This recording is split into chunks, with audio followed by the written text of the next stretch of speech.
என் நெஞ்சில் குடியிருக்கும்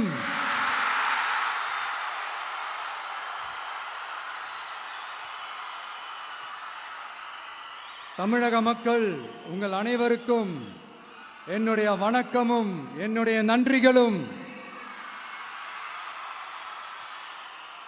குறிப்பா திருச்சி கிழக்கு தொகுதி மக்கள் உங்கள் அனைவருக்கும்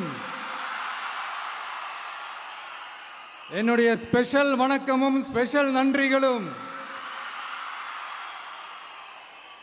இதை நான் ஏன் இப்படி சொல்றேன்னா, என்னை இப்போ பெரம்பூர் தொகுதி எம்எல்ஏன்னு தான் சொல்லுவாங்க. பட் ஆனால் அது எலெக்ஷன் கமிஷனோட அந்த சட்ட விதிகளுக்கு மட்டும்தான் அப்படி. ஆனால் என்னை பொறுத்த வரைக்கும், தமிழ்நாட்டை பொறுத்த வரைக்கும், தமிழ்நாட்டுக்கு எப்படி திருச்சி ஒரு இதயம் மாறியோ, அந்த மாதிரி என்னோட இதயத்துக்கு திருச்சி கிழக்கு தொகுதி மக்களும் ரொம்ப ரொம்ப ரொம்ப க்ளோஸ் தான். அதுல எந்த மாற்றமும் கிடையாது. சரிங்களா?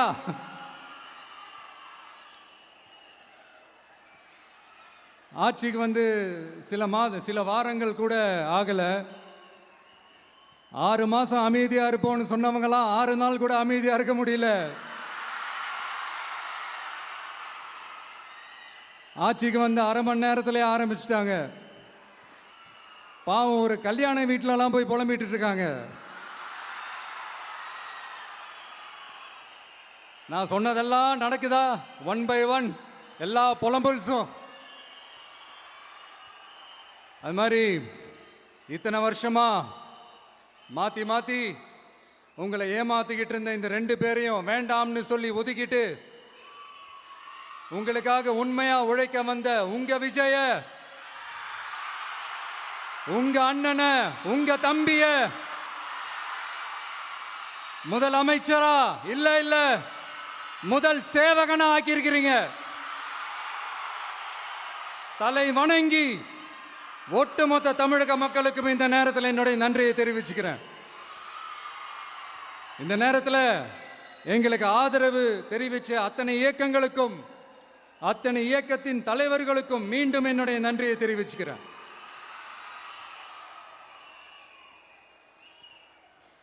புரட்சி தலைவர் எம்ஜிஆர் அவர்களுடைய முதல் தேர்தலில் கூட இந்த அளவுக்கு ஒரு ஓட் பர்சன்டேஜ் வாங்கல அப்படின்ட்டு நிறைய பேர் சொன்னாங்க. ஆனா நீங்க டிவி கேட்க அவ்வளோ நீங்க ஆதரிச்சிருக்கிறீங்க. நான் எம்ஜிஆர் அவர்களோடலாம் நான் கம்பேர் பண்ணல. எம்ஜிஆர் தான். ஆனா நாம பெரியார், அண்ணா, எம்ஜிஆர் அவர்கள் வழியில ஒரு அன்பா உழைக்க வந்த உங்க விஜய், அவ்வளவுதான். 1977ல நீங்க போடாத ஓட்ட 2026ல நீங்க போட்டிருக்கிறீங்க. என்ன ஒண்ணு, இன்னும் கொஞ்சம் அதிகமா ஆதரிச்சிருந்தீங்கன்னா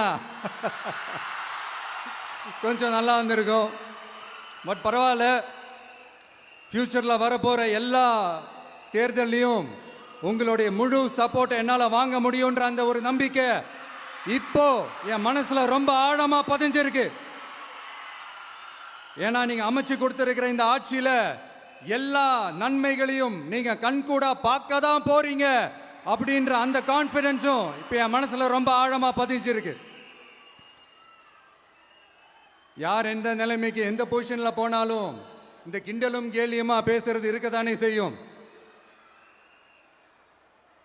நம்மளை பத்தி, நம்ம அரசியலை பத்தி, நம்ம பேச்சை பத்தி இந்த கிண்டலும் கேலியுமா பேசிட்டு தானே இருப்பாங்க. அவங்க எல்லாருக்குமே என் சைட்ல இருந்து ஒரே ஒரு ரிக்வெஸ்ட், தயவு செஞ்சு நிப்பாட்டிடாதீங்க. தயவு செஞ்சு கண்டினியூ பண்ணுங்க. நீங்க தான் என்னோட எனர்ஜி ஃபோர்ஸ். நீங்க பேசிக்கிட்டே இருங்க. நான் மக்களுக்கு தேவையான நல்லதை செஞ்சுக்கிட்டே இருப்பேன். அடுத்து இப்ப நம்ம புதுசா அந்த சூட்லாம் போட்டு வரோம்ல, அதை பத்தி கூட நிறைய பேர், ஏன் நாமெல்லாம் கோட் சூட்லாம் போடக்கூடாதா? அதிகாரம் செய்யறவங்களும் ஆதிக்க சக்திகளும் மட்டும்தான் கோட் சூட்லாம் போடணுமா என்ன? அப்பெல்லாம் எதுவுமே கிடையாது. நான் என்ன கலர் கலராவா போட்டு வரேன்? 2 கலர். நம்ம எல்லாரும் மனசு மாதிரியே பிளாக் அண்ட் ஒயிட். எல்லாத்திலும் பிளாக் அண்ட் ஒயிட்டா இந்த விஜய் இருப்பான் அப்படின்னு காட்டுறதுக்கு தான் அந்த கலர். அடுத்து அந்த பிளாக் கூட யாரை குறிக்கும் எதை குறிக்கும்ன்றது நான் சொல்லி தான் தெரியணும்னு அவசியம் இல்லை, அது உங்களுக்கே நல்லா தெரியும். எல்லாத்துக்கும் இப்படி வழக்கம் சொல்லிக்கிட்டு நசன் பேசுற டைப்பும் நம்ம கிடையாது. உங்களுக்கே தெரியும், அதிகபட்சமா எல்லா மீட்டிங்களும் 20 நிமிஷம்குள்ளதான் நான் பேசியிருக்கிறேன். அதனால இப்ப மக்கள் என்கிட்ட என்ன சொல்றாங்க அப்படின்னா, இந்தப்பா விஜய், நீ எங்களுக்காக உழைக்கிறதுக்காக வந்திருக்கிற, அந்த வேலையை மட்டும் பாரு, உன்னை பத்தி பேசுறவங்கள நாங்க பாத்துக்கிறோம் அப்படின்னு சொல்லிட்டாங்க. சரி, ஆனது ஆச்சு. இப்ப என்ன, உனக்கு எதிரிகளே இல்லையா அப்படின்லாம் கேட்டா, அப்படிலாம் நான் சொல்ல மாட்டேன், அப்படிலாம் நான் நினைக்கவும் மாட்டேன், அப்படி நினைக்கவும் கூடாது. இப்பவும் சொல்றேன், அரசியல் ரீதியா சொல்றேன், 2 பேருக்கு நடுவுல தான் போட்டியே. ஒன்னு இன்னொன்னு, எஸ், ஒன்னு டிவிகே, இன்னொன்னு டிஎம்கே. இதுக்கு நடுவுல வேற யாருக்கும் எந்த வேலையும் கிடையாது. ஏதாவது இருக்குன்னு சொல்றீங்க? எலெக்ஷனுக்கு முன்னாடியும் அவங்களுக்கு ஒரு வேலையும் இல்லை, இப்ப எலெக்ஷனுக்கு அப்புறம் சுத்தம்.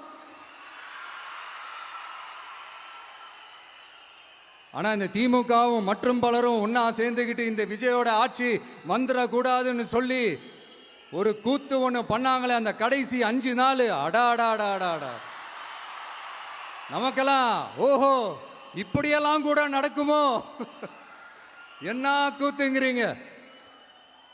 ஆனா ஃபியூச்சர் என்னவா இருக்குன்றதை மட்டும் இப்ப நான் சொல்றேன். உங்களுக்காக உண்மையா உழைக்க வந்த இந்த விஜயா, இல்ல இந்த விஜயோட ஆட்சி அமைஞ்சிட கூடாதுன்னு தடுக்க நினைச்ச ஸ்டாலின் சாரா, அவ்வளவுதான்.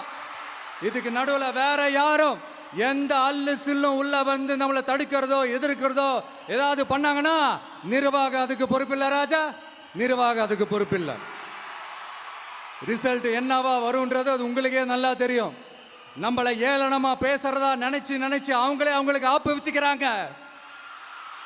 திமுக நம்மளை தடுக்க, திமுக நம்மளை எதிர்க்க, திமுக நம்மளை அவமானப்படுத்த அத்தனையும் நமக்கு நன்மையே.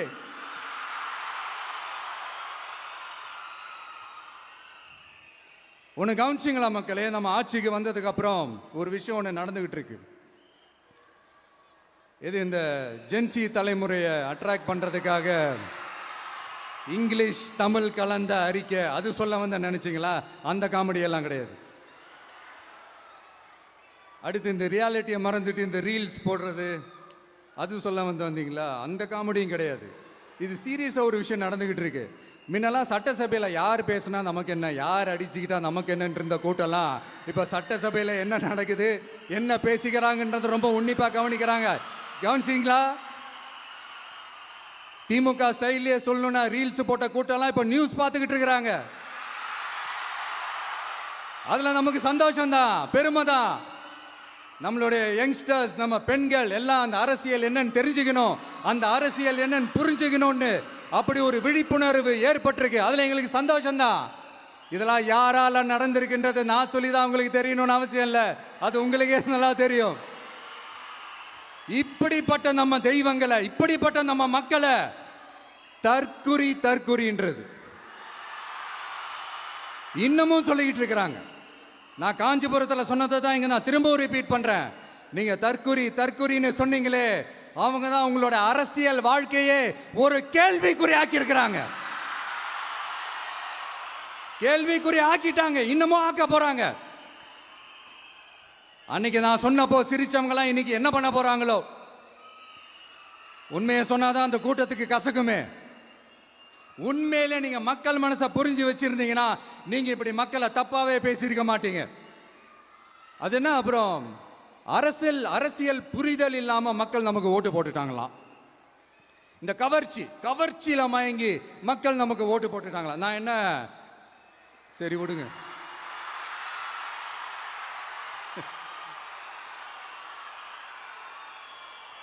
மக்கள் அவங்களுக்கு ஓட்டு போட்டா அந்த மக்கள் நல்லவங்களாம், அதே மக்கள் நமக்கு ஓட்டு போட்டா அந்த மக்கள் கெட்டவங்களா, தற்குறியா. இதே மக்கள் தான் இத்தனை வருஷமா அவங்களுக்கு ஓட்டு போட்டுட்டு இருந்தாங்க. உங்களுக்கு மட்டும் என்ன, வேற ஏதாவது பிளானட்ல இருந்து குதிச்சு ஓட்டு போட்டு போனாங்களா? தற்கொரியாமா, தற்கொரி நல்லா வருது, வேணான்னு பாக்குறேன். எங்க அண்ணன் விஜயகாந்த் அண்ணன் சொல்ற மாதிரி, அண்ணா அவர்கள் ஆரம்பிச்ச கட்சியை ஒரு அடிமை கூடாரமா ஆக்குனது யாருங்க சார்? இப்படி எல்லாம் ஆக்கிட்டு உண்மையை சொல்லு உடன்பிறப்பேவா. உங்களோட அந்த உண்மையான உடன்பிறப்புக்கெல்லாம் என்ன சொல்றாங்க தெரியுமா சார்? திமுக இப்படி ஆனதுக்கு காரணம், அந்த காரணத்தை வெளியிலலாம் போய் தேடாதீங்க, உங்க குடும்பத்துக்குள்ளேயே கேளுங்கிறாங்க. உங்களுக்காக மாடா உழைச்சி தேஞ்சு போய் கிடக்கிறோம். திமுக இப்படி ஆனதுக்கு காரணம் உழைக்காம சொகுசா இருக்கிற உங்க குடும்பத்துக்குள்ளேயே போய் கேளுங்கிறாங்க. ஒவ்வொரு திமுக தொண்டனும் அதை சொல்றாங்க. அதை புரிஞ்சிக்காம நம்மளையும் நம்ம மக்களையும் தப்பா பேசிக்கிட்டு, நீங்க மக்களை தப்பா பேசுனீங்கன்னா இந்த விஜய் வந்து கேள்வி கேட்பான், சும்மா இருக்க மாட்டான். இந்த விஜயும் தமிழ்நாட்டு மக்களும் வேறு வேறு இல்லை. இந்த விஜய் தான் தமிழ்நாட்டு மக்களோட ஒரு உண்மையான ஒரே பிரதிநிதி. இது இன்னைக்கும் சரி, நாளைக்கும் சரி, நாளன்னைக்கும் சரி, இதுதான் நிஜம். மறுபடியும் சொல்றேன், நமக்கும் மக்களுக்கும் இடையே இருக்கிற இந்த பூர்வ ஜென்ம பந்தத்தை, அந்த உறவை ஏதோ இந்த சதிகள் சூழ்ச்சிகள் பண்ணி யாராலையும் எதுவும் கெடுக்கவே முடியாது. கெடுக்க ட்ரை பண்ணீங்க, நம்ம ஆட்சிக்கெல்லாம் வரதுக்கு முன்னாடி என்ன சதிகள், என்ன சூழ்ச்சிகள், என்னென்னலாம் பண்ணி எப்படியெல்லாம் தடுத்துடலான்னு. ஆனா இப்ப ஆட்சிக்கு வந்த இந்த சாமானிய மக்கள் ஆட்சியை நீங்க இந்த எதிர்கட்சியா இருக்கும் போது ஒன்று யூஸ் பண்ணுவீங்கல்ல, இந்த அறத பழைய டெக்னிக், அதெல்லாம் யூஸ் பண்ணி நம்மளையும் மக்களையும் பிரிச்சலாம்னு நினைச்சீங்கன்னா அது ஒரு காலம் நடக்காது. மக்கள்லாம் ரொம்ப தெளிவாயிட்டாங்க சார், ரொம்ப தெளிவாயிட்டாங்க. அதனால ஒரு ஆக்கப்பூர்வமான ஒரு எதிர்கட்சியா செயல்பட்டு மக்கள் மனசை வெல்ல பாருங்க. இந்த கடைசி லாஸ்ட் 1 மந்தா நடந்த ஒரு சில விஷயங்கள் உங்ககிட்ட நான் ஷேர் பண்ணணும்னு ஆசைப்படுறேன். இந்த 200 யூனிட் மின்சாரம், கட்டணமில்லா மின்சாரம் அறிவிச்சோம். அதில் ஆல்ரெடி இருந்த 100 யூனிட் திமுக கொடுத்தது கிடையாது. மேடம் ஜெயலலிதா மேடம் இருந்தப்போ செஞ்சுட்டு போனது. ஸ்டாலின் சார் பதவி போன அந்த கடுப்புல அறிக்கையா விட்டு தள்ளிக்கிட்டு இருக்கிறாரு. என்ன பண்ணீங்க உங்களோட ஆட்சியில?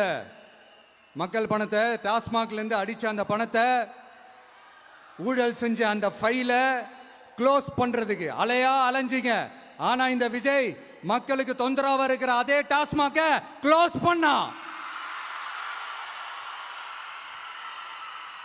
விவசாயிகளோட அந்த கடனை தள்ளுபடி மேக்சிமம் இந்த 1 மந்த்ல என்ன செய்ய முடியுமோ அதை செஞ்சான். நீங்க தான் அந்த நிதி சம்பந்தமா இருக்கிற எல்லா கேட்டையும் லாக் பண்ணி வச்சுட்டு போயிருக்கிறீங்க. அதை சரி செய்ய வேணாமா? அதை ஒழுங்குபடுத்த வேணாமா? அதனால மறுபடியும் சொல்றேன், இந்த விஜய் பொய் சொல்லி ஏமாத்துறதுக்காகலாம் அரசியலுக்கு வரல. உங்க கூடவே நிக்கிறதுக்காக மட்டும்தான் அரசியலுக்கு வந்திருக்கிறேன். அதுல எந்த மாற்று கருத்துமே கிடையாது. கவலையப்படாதீங்க விவசாய பெருமக்களே. அடுத்து இந்த சட்டம் ஒழுங்கு, அது சரியில்லை இது சரியில்லைன்னு சொல்லி திமுகவும் மற்றும் பலரும் மாறி மாறி கூவுறீங்க. நான் ஒன்று கேட்குறேன், இந்த மாடல் அரசுன்னு சொல்றீங்களே, அதில் என்ன செஞ்சு வச்சுட்டு போயிருக்கீங்க? ஒரு ஊர் விடாம, ஒரு தெரு விடாம போதைப் பொருள் கலாச்சாரம் அப்படியே ஸ்ப்ரெட் ஆகி கொட்டி கிடக்குது. அது அப்பவே இனிஷியல் ஸ்டேஜ் அதை நீங்க கண்ட்ரோல் பண்ணியிருந்தீங்கன்னா இத்தனை பெண்களை இழக்க வேண்டிய ஒரு சூழ்நிலை ஏற்பட்டிருக்குமா? எல்லாத்தையும் பண்ணிட்டு பழிய தூக்கி ஏன் மேல போடுறாங்க. நீங்க என்ன பழி நம்ம மேல போட்டாலும் மக்கள் நிம்மதியா வாழக்கூடிய அந்த செயலை கண்டிப்பா இந்த விஜய் செஞ்சுதான் காட்டுவான். அதுக்காக தான் எஃபிஷியன்டான போலீஸ் ஆபீசர்ஸ் நான் அப்பாயிண்ட் பண்ணியிருக்கிறேன். எஃபிஷியன்டான அந்த போலீஸ் ஆபீசர்ஸ் டீம் நான் அப்பாயிண்ட் பண்ணியிருக்கிறேன். பெண்கள் பாதுகாப்பான அந்த சிங்கப்பெண் காவல் படை நெக்ஸ்ட் வீக் அதை இனாகரேட் பண்ண போறோம். தப்பு செஞ்சவங்களுக்கான தண்டனை, அதுக்கான சார்ஜ் ஷீட் எல்லாமே ரொம்ப ஃபாஸ்டா, ரொம்ப ஸ்பீடா செய்யறதுக்கான அந்த வேலையை செய்ய சொல்லி இருக்கிறோம். கோர்ட்ல கூட தப்பு செஞ்சவங்களுக்கான அந்த கடுமையான தண்டனை வாங்கி கொடுக்கறதுக்கான அந்த வேலையையும் ரொம்ப சீக்கிரமா செய்ய சொல்லி இருக்கிறோம். அதனால நீங்க என்ன பழி நம்ம மேல போட்டாலும் உண்மையா உறுதியா மக்களுக்கு தேவையான எல்லா விஷயங்களையும் இந்த விஜய் செஞ்சு தான் காட்டுவான். இப்படியெல்லாம் நம்ம சொல்றதுனால இவங்க என்ன சொல்லுவாங்க தெரியுமா? அவங்க தான் ஆட்சியிலே இல்லையே, அப்புறம் ஏங்க அவங்கள குறை சொல்றீங்க அப்படின்னு கேட்பாங்க. வேர்ல வெந்நியை ஊத்திட்டு போனவங்கள வெளிச்சம் போட்டு காட்டாம பின்ன வேற என்ன சொல்லுவாங்க? இதெல்லாம் மக்கள் கிட்ட நம்ம தெளிவா எடுத்து சொல்லணும் இல்லையா? அதுக்காக தான் இதெல்லாம் சொல்லிட்டு இருக்கிறேன். நம்ம மக்களுக்காக இவ்வளோ வேலை பார்க்குறோம், ஆனால் இவங்க அதையெல்லாம் விட்டுட்டு குதிரை பேரம் பண்ணுறாரு, அது பண்ணுறாரு, இது பண்ணுறாருன்னு சொல்லிட்டு தப்பு தப்பாக கதையெல்லாம் அடித்து விட்டுக்கிட்டு இந்த தீய சக்தியும் தீந்து போன சக்தியும் அதாங்க திமுகவும் மற்றும் பலரும் ஒன்னா சேர்ந்துக்கிட்டு திருட்டுத்தனமா யாருக்கும் தெரியாம ஒரு ஓரமா மூலையில உட்கார்ந்துட்டு பேரம் பேசி கூட்டு சேர்ந்து ஆட்சி அமைச்சு கொள்ளையடிக்க திட்டம் போட்டாங்க. அது ஏன் தெரியுமா? உங்களோட இந்த டிவிக்கு ஆட்சி அமைஞ்சா அவங்க பொழப்பே போயிடும். அந்த கொள்ளையடிக்கிறது, லஞ்சம், ஊழல் எல்லாமே கத்தம் கத்தம். அதான் இந்த காரணம். அடுத்து ஸ்டாலின் சார், திமுக வந்து இப்போ தீய சக்தி மட்டும் இல்ல, மக்களை விட்டு ரொம்ப தூரமா போன தூர சக்தி, ஓர சக்தி, கோர சக்தி, பார சக்தி. நீங்க எப்போ இந்த தீந்து போன சக்தியோட நீங்க கூட்டு சேர்ந்துக்கிட்டு ஆட்சி அமைக்கணும்னு நினைச்சீங்களோ, அப்பவே இந்த திமுக தூர்ந்து போன சக்தியாகவும் ஆயிடுச்சு. நீங்களாம் நம்மளை பத்தி அவதூறு பேசலாமா சார்? இது நியாயமா? மக்களை இவ்வளவு பெரிய மக்கள் சக்தி நம்மளோடு இருக்கும் போது நமக்கு எதுக்கு வேற அரசியல்? எலெக்ஷன்ல 50-60 வருஷமா இருந்த சாதிய உடைச்சிருக்கிறோம், மதத்தை உடைச்சிருக்கிறோம், காசு கொடுத்து ஓட்டு வாங்கறத உடைச்சிருக்கிறோம். நாம எது செஞ்சாலும் கான்ஸ்டிடியூஷன்ல தான் செய்வோம். நாம சிங்கிள் மெஜாரிட்டி வாங்கி இருந்தாலும் நம்மளை நம்பி முறையா கூட்டணியில கட்சியில ஆதரிக்க வர்றவங்களை அரவணைச்சு தான் இருப்போம். நான் இப்பவும் மீண்டும் டிக்ளேர் பண்றேன், டிவிகே ஆட்சி எந்த பாகுபாடும் இல்லாம எல்லாருக்குமான ஒரு ஆட்சியா தான் இருக்கும். அதுல எந்த மாற்றமும் கிடையாது. ஸ்டாலின் சார் மாதிரி ஊசலாட்டம் இருக்கவே இருக்காது. மதச்சார்பற்ற கொள்கையில சமரசமே இல்லை. மாநில உரிமைகள்ல விட்டு கொடுக்கவே மாட்டோம். நதி நீர் உரிமைகளை விட்டு கொடுக்கவே மாட்டோம். சமூக நீதி, சம நீதிய, சமத்துவ நீதிய ஒரு நாளும் விட்டு கொடுக்கவே மாட்டோம். அதனால திருச்சி கிழக்கு தொகுதி மக்களே, தமிழ்நாட்டில் இருக்கிற 234 தொகுதியும் நம்ம தொகுதி தான். அதுல எந்த கட்சி ஜெயிச்சிருந்தாலும் அது நம்ம தொகுதி தான். பெரம்பூரா இருக்கட்டும், திருச்சி கிழக்கா இருக்கட்டும், எனக்கு 2 கண்கள் மாதிரி. அதுலயும் திருச்சி கிழக்கு என் செல்ல புள்ள மாதிரி. அதனால வரப்போற இடைத்தேர்தல்ல உங்க வீட்டில் இருக்கிற ஒருத்தரை, உங்கள ஒருத்தரை தான் வேட்பாளரா நிக்க வைக்க போறோம். நீங்க எப்படி இந்த விஜய்க்கு ஆதரவு கொடுத்து ஓட்டு போட்டு ஜெயிக்க வச்சீங்களோ, அதே மாதிரி வரப்போற இடைத்தேர்தல்ல உங்களுடைய அந்த வேட்பாளரையும் ஜெயிக்க வைப்பீங்கன்ற அந்த ஒரு நம்பிக்கை நான் முழுமையாக தான் நம்புறேன்.